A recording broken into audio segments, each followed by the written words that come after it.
இன்றைக்கு பொதுக்காலத்தின் 7ஆம் வாரம், மார்ச் மாதம் 1ஆம் தேதி, சனிக்கிழமை.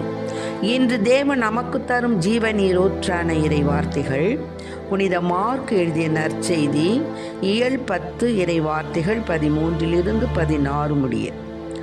அக்காலத்தில் சிறு பிள்ளைகளை இயேசு தொட வேண்டும் என்று அவர்களை சிலர் அவரிடம் கொண்டு வந்தனர். சீடரோ அவர்களை அதட்டினர். இயேசு இதை கண்டு கோபம் கொண்டு, சிறு பிள்ளைகளை என்னிடம் வரவிடுங்கள், அவர்களை தடுக்காதீர்கள், ஏனெனில் இறையாட்சி இத்தகையோருக்கே உரியது. இறையாட்சியை சிறு பிள்ளையைப் போல் ஏற்றுக்கொள்ளாதோர் அதற்கு உட்பட மாட்டார் என உறுதியாக உங்களுக்கு சொல்கிறேன் என்றார். பிறகு அவர் அவர்களை அரவணைத்து தம் கைகளை அவர்கள் மீது வைத்து ஆசி வழங்கினார். ஆண்டவரின் அருள்வாக்கு. கிறிஸ்துவே மக்கு புகழ். என்னை விட்டு கொடுக்காதவர், என்னை நடத்துகின்றவர், என்னை பாதுகாப்பவர் என் நேசர் நீரே. என்னை விட்டு கொடுக்காதவர், என்னை நடத்துகின்றவர், என்னை பாதுகாப்பவர் என் நேசர் நீரே. நான் வழி மாறும் போது என் பாதை காட்டினீர், என்னால் முடியாத போது என்னை தூக்கி நடத்தினீர்.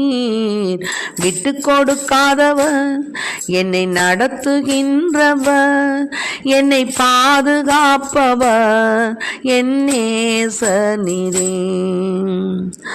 நான் பாவம் செய்த போது என்னை உணர்த்தி நடத்தினீர், உம்மை நோகடித்த போதும் உம் கிருபையால் மன்னித்தீர். நான் பாவம் செய்த போது என்னை உணர்த்தி நடத்தினீர், உம்மை நோகடித்த போதும் உம் கிருபையால் மன்னித்தீர். விட்டு கொடுக்காதவர், என்னை நடத்துகின்றவர், என்னை பாதுகாப்பவர் என் நேசர் நீரே. என்னை விட்டு கொடுக்காதவர், என்னை நடத்துகின்றவர், என்னை பாதுகாப்பவர் என் நேசர் நீரே. நான் வேண்டிக் கொள்வதெல்லாம் என் வாழ்வில் தருகின்றேன், நான் நினைப்பதற்கும் மேலாய் என்னை ஆசீர்வதிக்கின்றேன். நான் வேண்டிக் கொள்வதெல்லாம் என் வாழ்வில் தருகின்றேன், நான் நினைப்பதற்கும் மேலாய் என்னை ஆசீர்வதிக்கின்றேன். விட்டு கொடுக்காதவர், என்னை நடத்துகின்றவர், என்னை பாதுகாப்பவர் என் நேசர் நீரே. என்னை விட்டு கொடுக்காதவர், என்னை நடத்துகின்றவர், என்னை பாதுகாப்பவர் என் நேசர் நீரே. இன்றைக்கு நம் தேவன் தரும் ஜீவநீர் ஊற்றான இறை வார்த்தைகளை கேட்டோம். அதாவது ஏசப்பா எல்லாருக்கும் போதிச்சிட்டு இருக்கும்போது சின்ன குழந்தைகளையெல்லாம் அவங்க அம்மா என்ன செஞ்சாங்க, பக்கத்தில் கொண்டாந்து வச்சு சேசப்பா தொடணும் அப்படின்னு சொல்லிட்டு ஆசையாக கொண்டாந்து விட வந்தாங்க. அப்போ சீடர்கள் என்ன பண்ணாங்க, அவர் அதட்டி தான் பிள்ளைங்களாம் இங்கே கொண்டாடாதீங்க, போங்க போங்க போங்க அப்படின்னாங்க. அப்போ தான் சேசப்பா கோவம் வந்துருச்சு.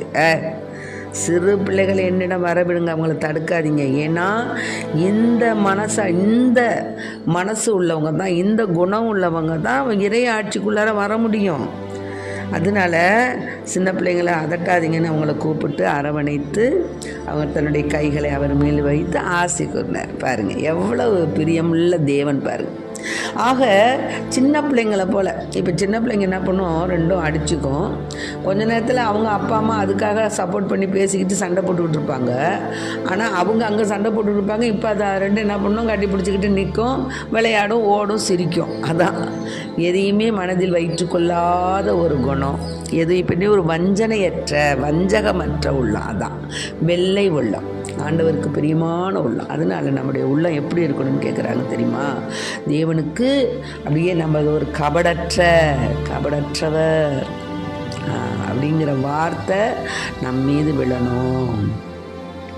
அதனால் நாம் என்ன செய்யணும், ஏசப்பாவுக்கு பிரியமுள்ள பிள்ளைகளாக வாழணும். சின்ன பிள்ளைங்களை போல் எதை எடுத்தாலும் நம்ம என்ன செய்யணும், ஒரு கபடஸ்தனாக இருக்காமல் அதை நல்ல வெள்ளை உள்ளத்தோடு, அதை வெள்ளேந்தின்பாங்க இல்லையா, நம்ம இதில் வெள்ளேந்தியாக இருக்கிறாங்க அப்படிம்பாங்களா, அது மாதிரி நம்ம கடவுளுக்கு ஏற்ற பிள்ளைகளாக நம்ம இருக்கணும்னு சொன்னால் எதுவுமே அந்த ஆண்டவருடைய அன்பை மட்டுமே நம்ம நேசிக்கணும், பிறருக்கு உதவி செய்யணும், நம்மால் ஆன தியாகங்களை செய்யணும். இப்போ தபக்காலம் ஆரம்பமாக போகுது.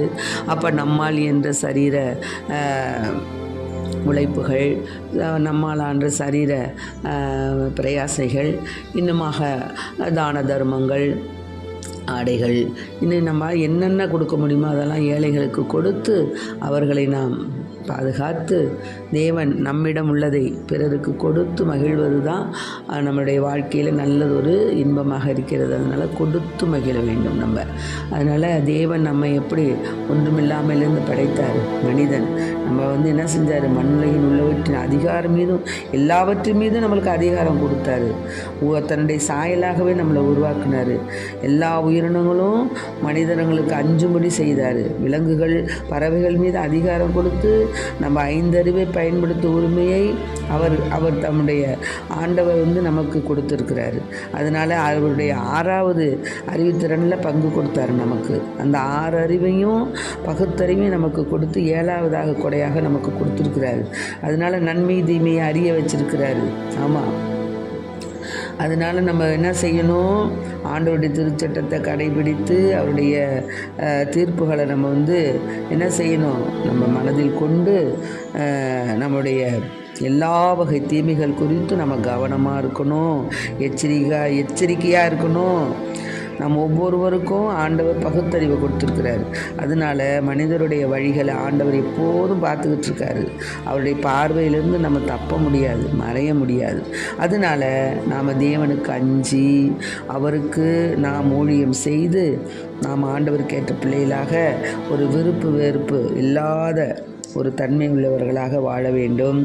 எதையும் ஆதாயம் தேடாத ஒரு சிறு பிள்ளைகளைப் போல நம்ம தடுமாற்றம் இல்லாமல், குழப்பம் இல்லாமல் நம்முடைய வாழ்க்கையை நல்ல முறையில் நடந்து தெளிவான ஒரு சிந்தனையோடு நாம் மற்றவர்களை ஏமாற்றாது, நாம் தீமைகளை திரும்பி பார்க்காது, நம்முடைய வாழ்க்கையை சிறு பிள்ளையைப் போல் இறை ஆட்சியை நாம்